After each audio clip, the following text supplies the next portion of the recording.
listening to the 23 Personnel Podcast, a Texas Tech athletics podcast where food and sports clash at the goal line. Here are your hosts, Spencer and Michael. All right, what is up, everybody? Welcome back to another episode of the 23 Personnel Podcast. This is your instant reaction to the Tennessee Volunteers taking down Alabama 24-17. What is up, Michael? Man, I did not see that coming in the SEC. Am pumped. I am just thrilled to talk about our Volunteers, and I just wish we could have rushed the field in person with them. I had some mustard bottles with me. It would have been great. Did you smoke your cigar? My victory cigar? Mm-hmm. Well, I mean, that goes without saying. I believe my voice broadcasts that cigar. Can you believe? So, yeah, I can't wait to dive into this SEC matchup. Can you believe what a wet blanket stadium security was? They wouldn't let the goalpost out of the stadium. Like, what are we doing? What are we doing? It's a shame. It's a shame is what it is. Or, I guess an alternative intro could have looked like something like, this is your instant reaction to Georgia taking down the Texas Longhorns. Go Bulldogs. Ah, rah, rah, rah. Well, it's getting close. I mean, Texas they just scored again. They were down 23-0, now only down 23-15. We'll see if the Longhorns can pull it out. Pull it out. Are we in Provo, Michael? I don't know what you mean by that, and I meant nothing by what I said. You know, there's probably a lot of celebratory actions taken on Friday night up in Provo. Taking down Oklahoma State. Not last second, but 10 seconds, 12 seconds, game-winning touchdown there Friday night. Holy crap. You know, I was what a comeback. primed. I know, I was primed to really dive into how poorly Oklahoma State looked on defense. I believe in the Discord it was mentioned that they looked like extras on a football movie set trying to tackle.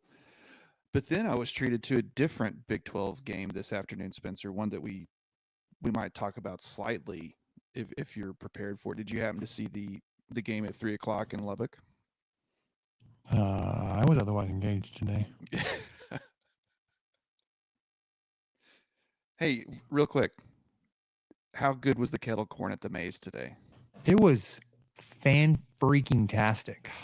Part of the reason why I went. For you. Spent $40 to get in the door to go spend $7 more to get kettle corn. Yep, it was $7. It was a $7 bag that probably cost 38 cents.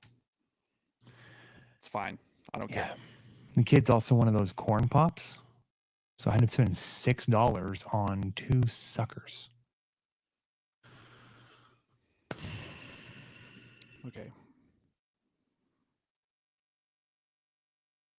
All right.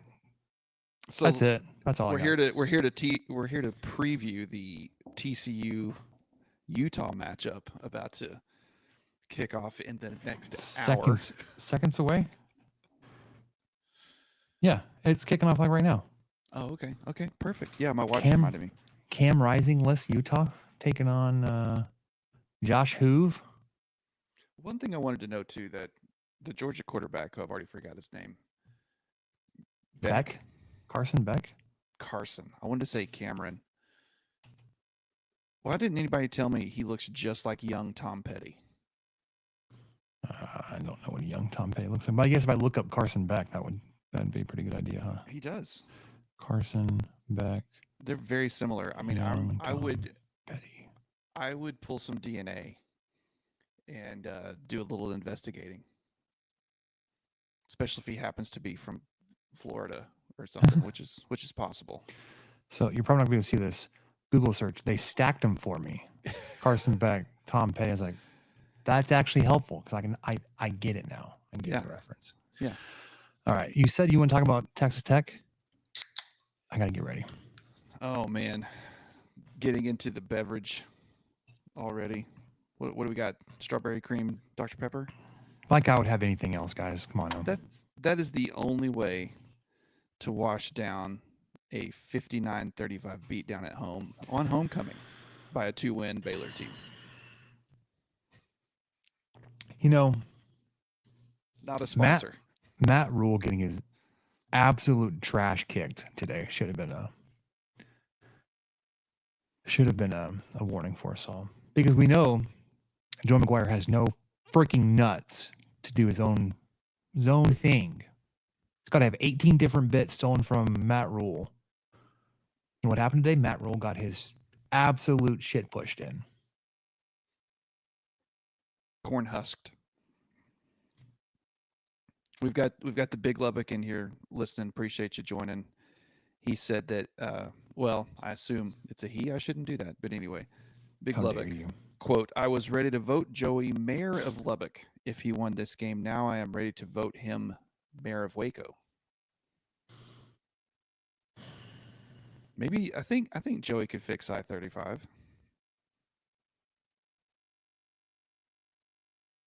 Whose shtick is he stealing to get that done?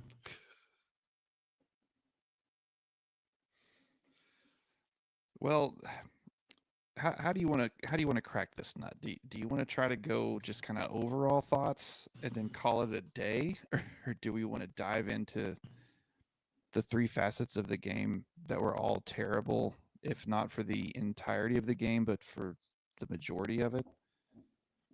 I would give the offense the best grade today. It's a sliding scale,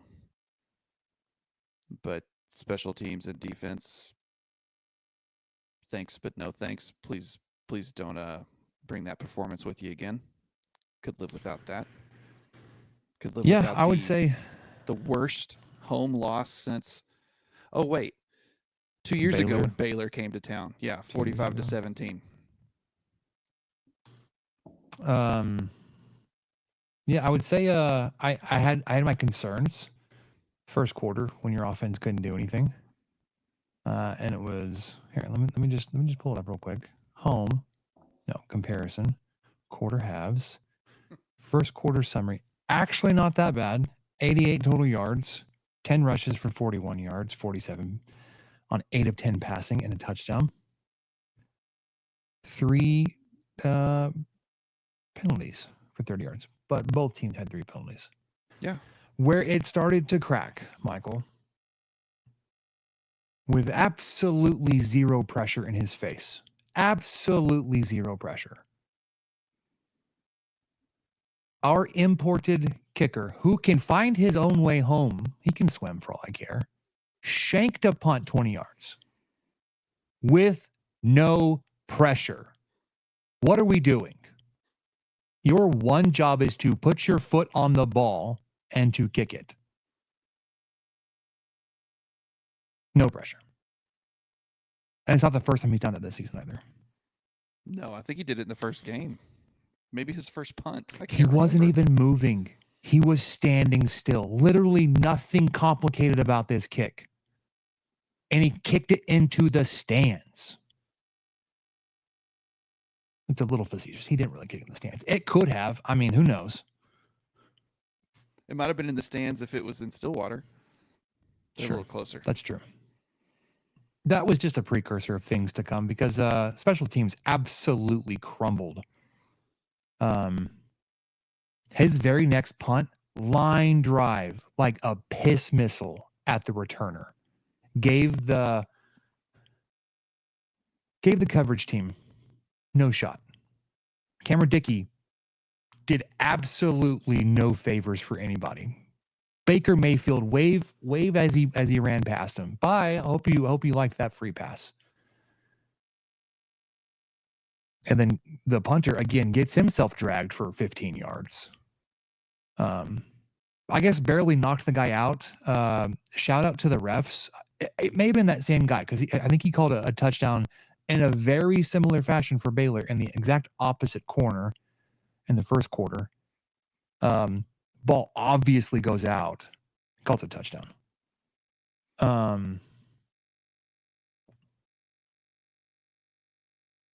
Then, okay, you get the ball back. No, sorry. They move the ball back to the 1 and give it a touchdown. Okay, that that was coming following kickoff. Squib kick, because nobody wants to kick to Dre McRae after week 1. Nobody. You've had 6 weeks of nobody kicking to Dre McRae. You sky kick it, kick to the back of the end zone, squib it. Kenny Perry, I don't know what you're doing throughout the week, because you're not teaching Taj Brooks anything. You're not preparing a backup because they never play. Your special teams look like absolute crap. You can't decide on a kicker. Your punter's doing who knows what. Like, what the F are you doing? Cashing checks. What are we doing? 3 different Red Raiders said, nope, don't want anything to do with that ball. Guys, you know it's a live ball, right? Fucking fall on it. No. Nobody wanted it. Dre McRae, by default, it's like, I guess it comes to me. I'm the last guy back here. Kicked it right back to Baylor. Luckily, because he never possessed it, Baylor couldn't advance it, because they certainly picked it up and ran it in the end zone. But no, they had to move back. Luckily, I would say luckily, it ended up not making any difference. You held them to a field goal after that.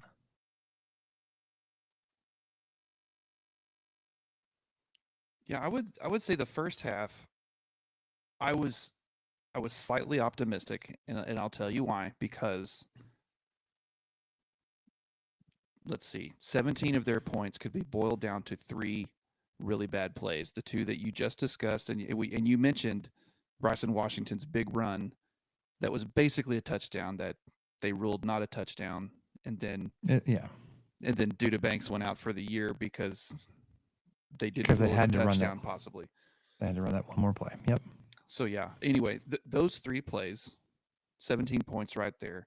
The lone exception that made me feel like, okay, maybe the defense is starting to crack, was that 2-minute drive where Baylor took the kickoff, went right down to just a handful of seconds left on the clock, scored again, and we're up, 24-14 going into half. And I knew that Tech was going to have to kick off in the half. And so anyway, all these things were going on. I was like, I kept talking myself into this, because I, like you, we picked a blowout this week. Complete opposite type of blowout. So I had in my head, all right, I mean, this defense gets a stop. We get rolling on offense. I think those are just 3 really big plays that cost us 17 huge points, but surely that won't continue. We were wrong. I was wrong, at least, because yes, Texas Tech forced, I think, one of their only, I think they had 2 3-and-outs on defense today, and one of them was Baylor's first possession in the second half, which was, I mean, you couldn't have asked for a better start. 3 plays, 3 yards, 44 seconds. They punt it back to you. And Tech went on to score. 7 plays, 86-yard drive, touchdown for Texas Tech. And the problem, Baylor scored 5 more times in a row. That was 5 more touchdowns in a row. Yes. But by then it wasn't like the defense was bad, but it wasn't like, at that point they were just the last ones to be bad. Yeah. Because let's the not dam forget, had broken by then. Let's not forget what genius Zach Kitley did coming out of the 2-minute timeout going into halftime, Michael. Because he can't help but get cute, calls up a trick play and scores, and leaves nearly the entire balance of 2 minutes to a team that will get the ball back to start the third quarter. That's a fair point. Now, there's plenty to be said about the offense. I had questions last season about what our wide receivers coach was doing. I have questions this year what our wide receivers coach is doing, because to me, Michael, and my small pea brain here, pea size, macadamia nut size of a brain here, if the goal on a third down is to pick up enough yards for first down, why are we not teaching the receivers to run to the sticks? I swear you've been screaming into this void for every season we've done this podcast. And yet here we are. I know. Hey, and for that was on. Well, I don't know if it was a crucial fourth down, but it was a fourth down. The game was pretty out of hand at that point. It was the only fourth down conversion that Tech didn't get on the day. They were 5 of 6. Sort of some silver linings going on here. That's a But- regression back to the mean, Michael. Yeah. Let's be honest. But yeah, that was pretty rough. That was rough to see that because I immediately thought of you. I thought, oh, Spencer is, and I got into the Discord and you had already said it. That wasn't the only time it happened. It was the most significant because it was a fourth down. And long too. It's like 4th and 8. Yeah. And you know what? You ran a 7-yard route on 4th and 8. Like obviously that's on the receiver running the route. But why are we not, like, that has been an epidemic in this program. It's not just Juice Johnson. It was whatever Kansas Joe was before him. Why can't I not remember his name? Whoever it was that came over from, was at Tech, went to Kansas, came back. Emmett Jones. There you go. For as much as we wanted him back, still couldn't teach very simple instructions of like, guys, if it's like 3rd down, 3rd and 5, and the route is a 4-yard route, like take an extra step. Take bigger steps.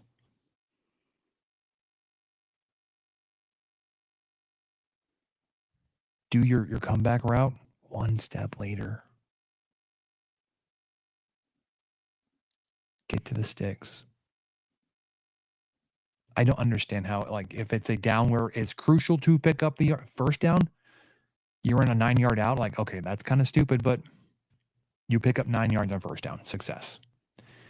If it's 3rd and 10 and you run a 9-yard out, like, that's fireable.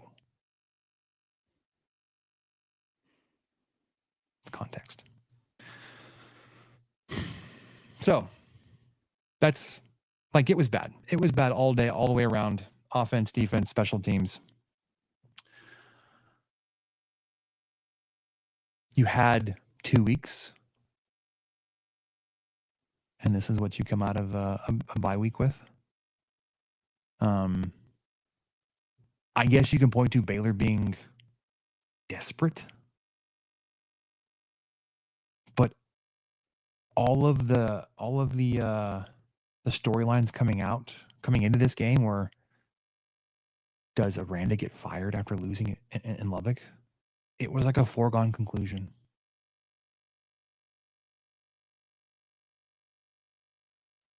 Like, things went so horrifically that, like, you were not, like, you were a touchdown favorite in Vegas, which isn't like it's not a statistical model. The statistics loved you even more than that, Michael. You were That's right. 2-score favorite, 15 points. And at one point you were down 35 points. 35. I feel like I'm adopting some Dave Aranda. I'll talk like this now. Because that's what he talks like in his press conferences. It's super uncomfortable. It's very intense. But another thing, it would be intense if he was saying something that was like, we need to learn to tackle better. Or whatever. I don't even know. I have no, whatever. Sorry, what were we going to say? Well, just what surprised me the most out of today, one was allowing 59 points at home to a 2-win team, but 2, the way Texas Tech performed on the rushing defense against a team that has not, I'm not going to say they've been bad at rushing the ball or running the ball, but statistically was not as big of a threat.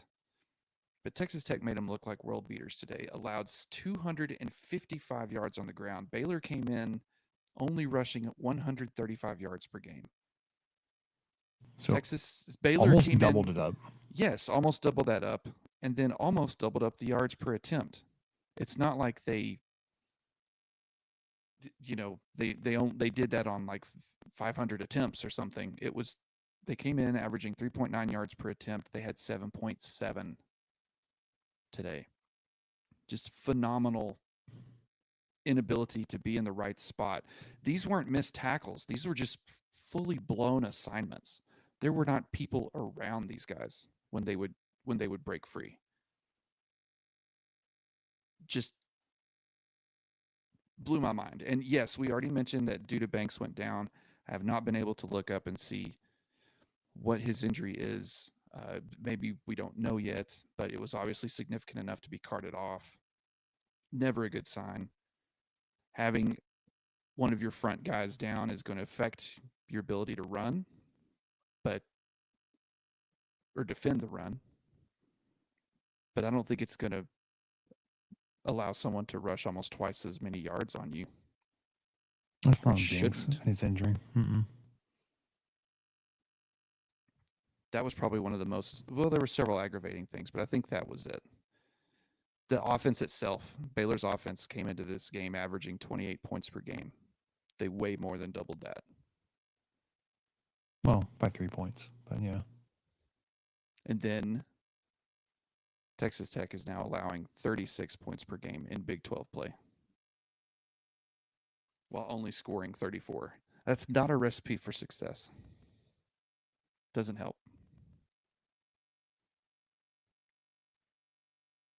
Their down defense was somehow decent, 5 of 12, but defensively, a very rough day. I think it was pretty obvious that the quarterback was going to remain untouched. Robertson wasn't going to see the ground very much. Didn't record a sack today defensively. Shocker. I believe that there was one recorded QB hurry. That's it. By Carroll, yeah. 4 pass breakups. But, he handed the ball off a lot. That was Washington cooked you.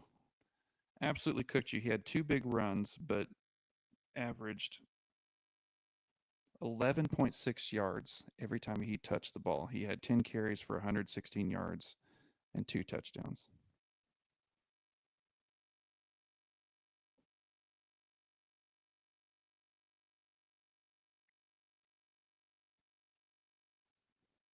Pendergrass, 7 carries, 36 yards. That's 5 yards per carry. Bell, 3 carries, 25 yards, 8 yards per carry. Finn only had 2, so it's a very small sample size, but they were 20 yards apiece. Yeah, he had a 4th and 1 run go for 34 and a touchdown. Yes, I remember that one. That was out of a Baylor's. timeout. Yes, and Baylor was well ahead by that point. But why wouldn't you do that? You're deep in the opponent's territory. It's 4th and 1. The analytics say go for it. You go for it. That was only their second attempt of the day, so they ended at 100%. Another thing I wanted to point out too, not that it's an excuse for the defense, but of those, so Baylor had 9 scoring drives today. Of those 9, 5 began in Texas Tech territory. Some of that was special teams faux pas. Some of that was, turnover on downs or interception, just bad football. But you can't hand the ball over to your opponent 5 times in your own territory. And then also allow them to run 7-8 yards every time they attempt a rushing attempt. It was a brutal scene. It seemed like it was never going to end. It was 52-21 with 9 minutes left in the game. That was the longest 9 minutes. I can't believe I kept watching. I don't know what I thought was going to happen, but I kept watching anyway. I think when it got to, I think it was 38-21, I was like, oh, wow. We're like, I knew, like, I had accepted we were going to lose. At that point, I was like, this is bad. Yeah, back to getting pressure on the quarterback. Dale in the comments saying that one, we couldn't get any pressure on him, and two, we just gave up rushing more than 3 to even try to pressure him, which was interesting to me. And they did ask McGuire about that on the 3-down lineman thing. I think they felt confident in that, and they kept doing it. And I'm unsure what the thought process was there. What was it going to take to kind of change that? Was it going to be when they hit 300 yards rushing? Were things going to maybe change a little bit on how they were possibly going to defend this team?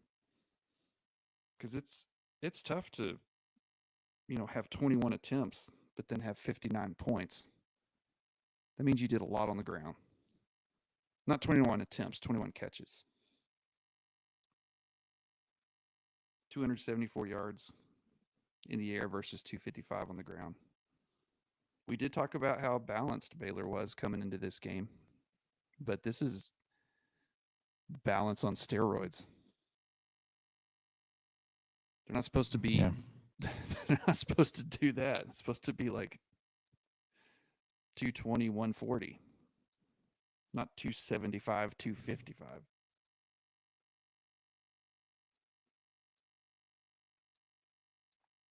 Sawyer Robertson, 5 passing touchdowns. It's a pretty good day. Pretty good day for the local kid. I didn't get to listen to the broadcast too much. We were at a pretty packed house, a lot of kids running around, folks having conversations. The TV broadcast? Yes. You didn't miss much. I know. I was like, it's fine by me. One, it's Beth Mowens. She's not my favorite. Her pronunciation of Baylor was offensive. Baylor. It was Baylor. Texas Tech and Baylor. From the 45. It's like a Harry Carey thing. I don't know what she's got going on, but it's something. Anyway, I didn't know if they drove the Sawyer Robertson local kid storyline down our throats or not. Yep. Okay, I'm not at all surprised by that. I went figured to high school. We're going to get the Daggy treatment. Yeah, went to high school 6 minutes away from Jones AT&T Stadium. Well, I hate that I missed all that. But I wish I could have bet on it somewhere that was going to happen. You remember when I talked about not wanting to be the Super Bowl for all these people anymore? Yes. You know who else had a good game? Oh, I do. Steve Linton. Man, he really did. 5 tackles, 1 sack, 3 tackles for loss. No hurries, but again, like whoever's tracking hurries is just blind.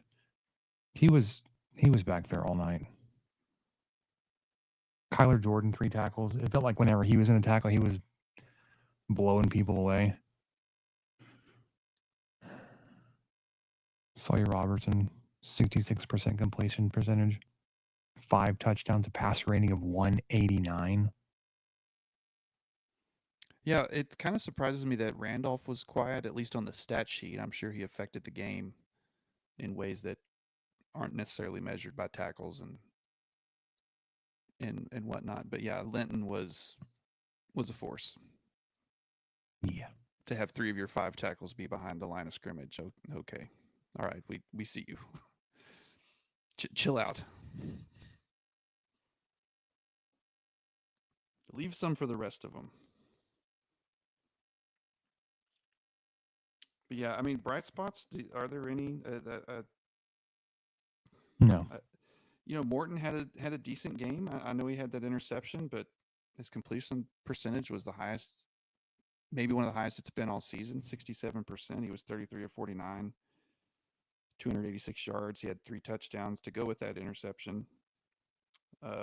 Of those 3 touchdowns, I believe Douglas caught 2 and Williams caught 1.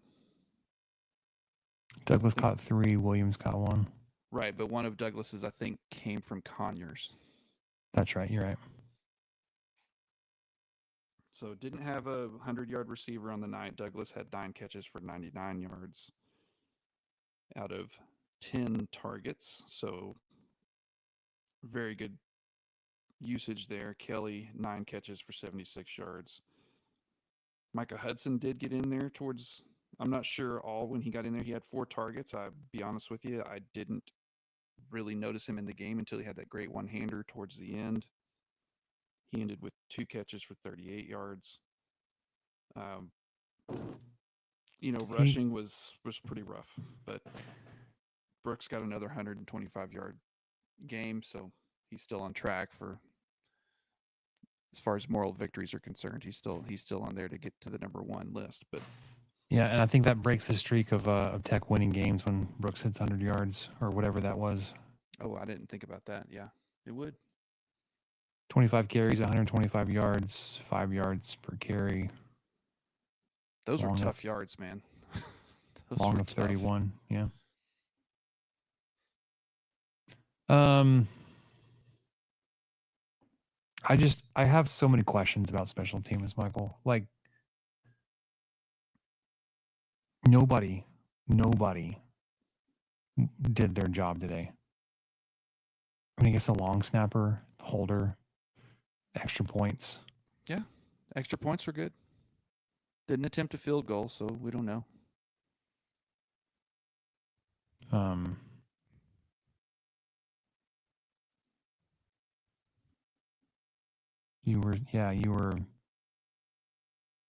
You alternated extra points until you started going for 2 in the second half, in the fourth quarter.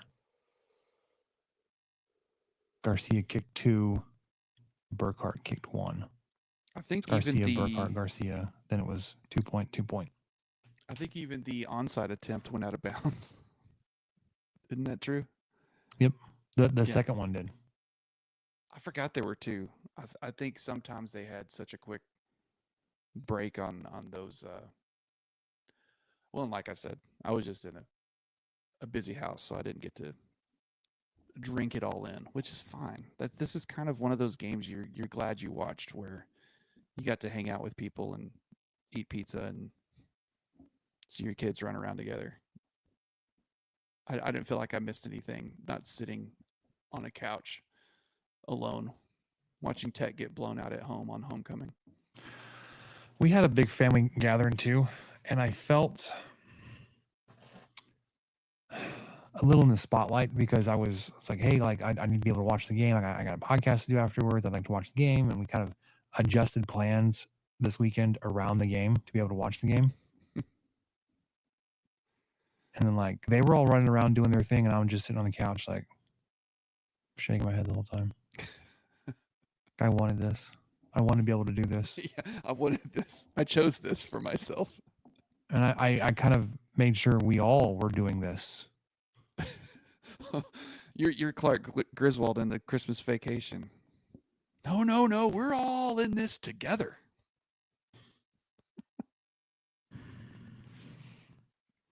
I really got nothing else, man. That was just a brutal butt kicking that I talked myself into being just 3 bad plays in the first half, but it looked like that was just foreshadowing the complete and immense fall apartness that was to come in the second half. You know, one last thing. You know, I think I'm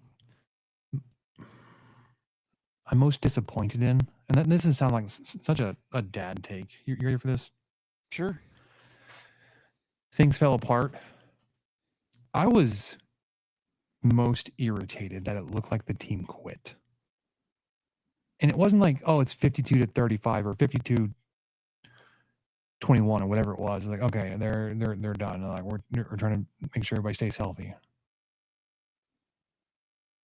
It was like Baylor came out of the half or when they scored and went up 31-14, it was like, well, we're done. Like, it was a lot of the second half. It felt like there was just no interest in effort.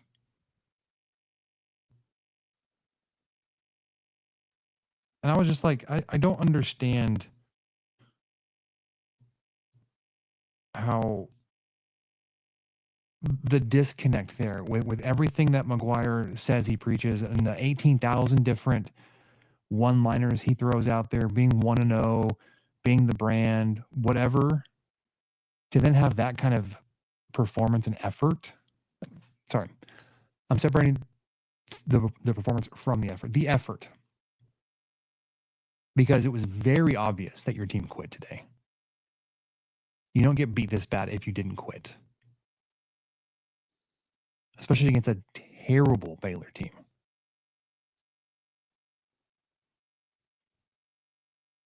I don't. I mean, you lost by 24. You were supposed to win by 15. That's almost 40-point swing. How this game was supposed to go. Or how this game was projected to go, at least. I don't know how that happens coming out of a bye week against a bad Baylor team. Yeah, and to kind of put insult to injury, I was like Emilio here in the comments. Excuse me, I have to sneeze. Yeah. So one thing, Emilio, I'm not sure what your letters and dashes mean at the beginning. Like, maybe I'm just missing it. I know I couldn't decipher it either, but he was I'm gonna going read it, into though. the. Okay, go ahead. Well, so these dashes are underscore T_P I__ LTE_H. Like, am I missing something? Is that was he trying to say something in like censor? I'm not sure. Never play Hangman. No, I do. I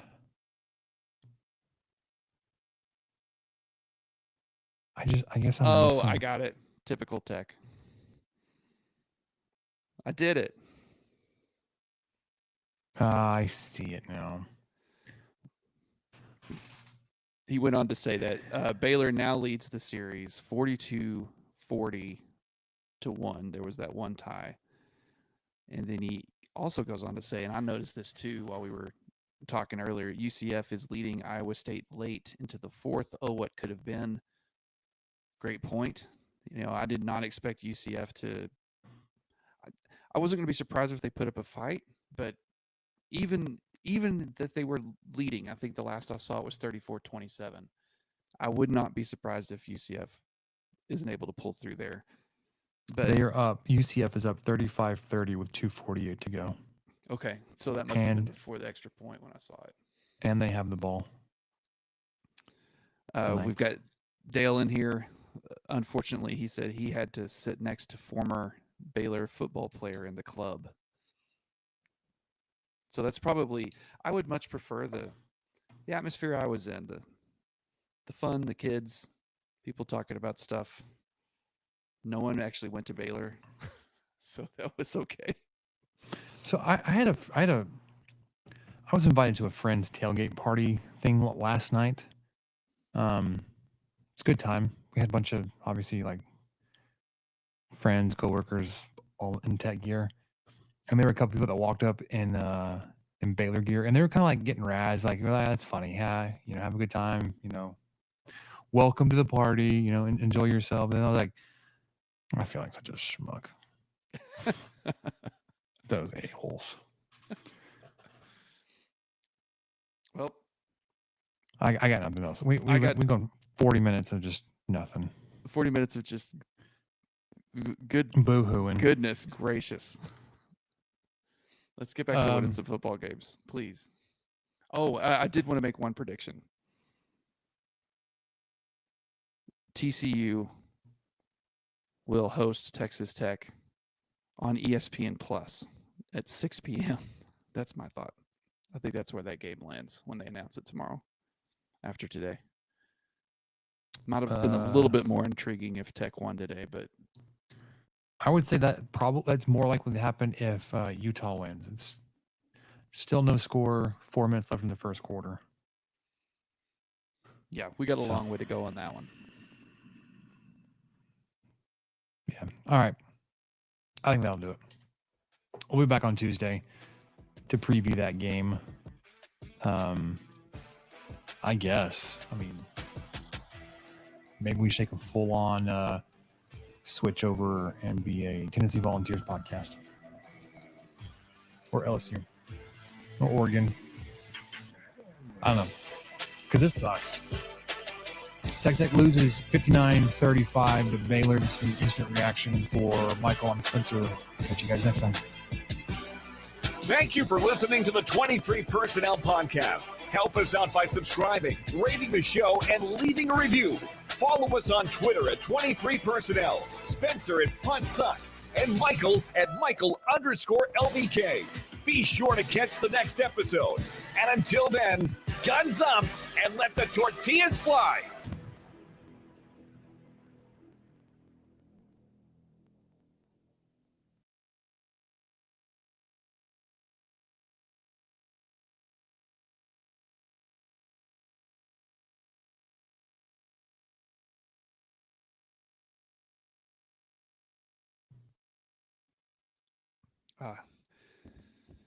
That sneeze hit like